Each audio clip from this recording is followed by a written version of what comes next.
Stell dir vor, du fahrst nachts auf der Autobahn, alles ist ruhig.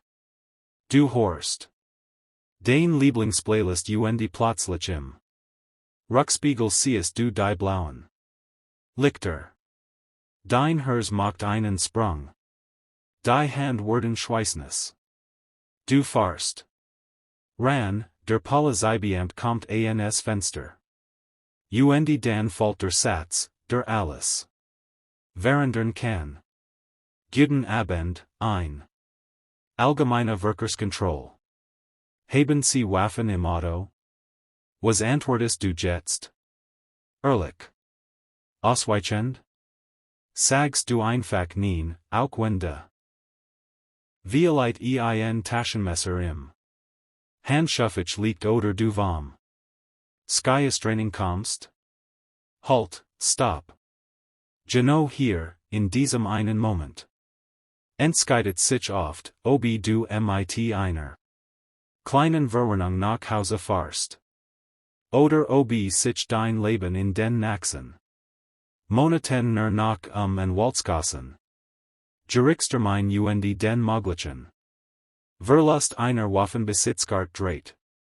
Ich habe mit einem Fachenwalt für Strafrecht gesprochen, der mir klar gemacht hat, die Antwort, die du jetzt gibst, ist der kritischste Punkt. Und die allermeisten machen genau den Fehler, der sie in Teufelskusch bringt.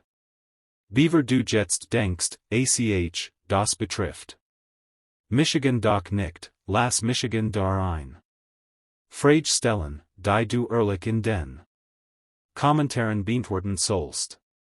Wenn ein Polizist dich morgen fragt, ob du Waffen im Auto hast, was wär dein spontan erste Reaktion? Sag es mir unten, denn ich verspreche nach diesem Video wirst du dies Frage nie wieder so beantworten wie für das ganz richtig einordnen zu können, müssen wir zuerst mal klären, was überhaupt ein Waff im Sinn de Gesetzes ist. Und de Wort es für viel schon überraschend. Die meisten denken bei dem Wort Waff sofort an ein Pistol oder ein Gur. Aber das deutsche Waffengesetz, das Waff, ist de wesentlich umfassender. Es unterscheidet zwischen Waffen im engeren Sinn, also Schusswaffen und dann den sogenannten sonstigen Gegenständen, die als Waff gelten können. Und genau da liegt die Fall. Hast du ein Handmesser im Auto, also 1, dass du mit einer Hand offen, vielleicht mal als an Denken mitgenommen hast. Vielleicht sogar einen Teleskopschlagstock, den jemand mal für alle Fall ins Handschuffich gelegt hat. All das sind im rechtlichen Sinn Waffen. Und wenn du die im Auto hast und die entsprechend Erlaubnis, dann bist du nicht nur im Bereich einer Ordnungswidrigkeit, sondern ganz schnell im Bereich einer Straftat.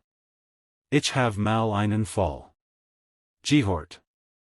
Da hat ein junger Mann seinen alten Wehrmachtsdolch, den von seinem Großvater geerbt hat, liebevoll verpackt im Kofferraum, in zu einem Freund zu bringen, der sich für Militär interessiert. Die Polizei hat ihn eingehalten und als die Frage nach Waffen kam, sagt nein, have ich nicht.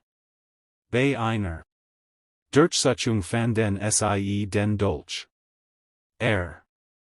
Dacht, es sei eine Antiquität. Der Staatsanwalt sah das anders. Verstes gegen das Waffengesetz, führen einer verbotenen Waff. Das Verfahren zog sich über ein Jahr. Die Kosten beliefen sich auf mehrere €1000. Und das alles, weil ehrlich sein wollt und gesagt hat, have nichts. Und hier kommen wir zum Kern des Problems, zu dem, was der Anwalt mir mit Nachdruck gesagt hat. Die Frage, haben Sie Waffen im Auto? Ist ein Suggestivreich.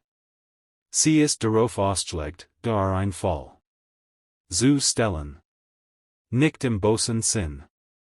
Die Polizei macht ja nur ihre Arbeit, aber sie ist rechtlich hochrelevant.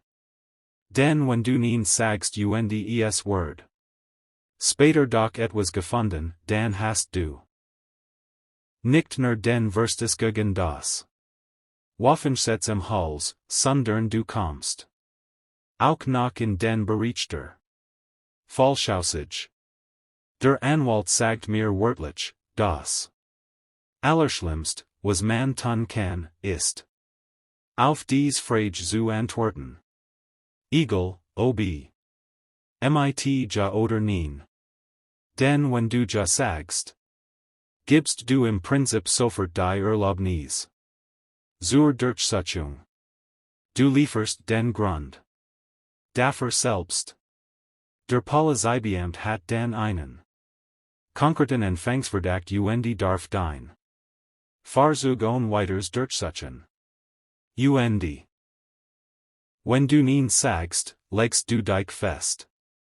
Sollt später doch etwas gefunden werden. Und sei es, weil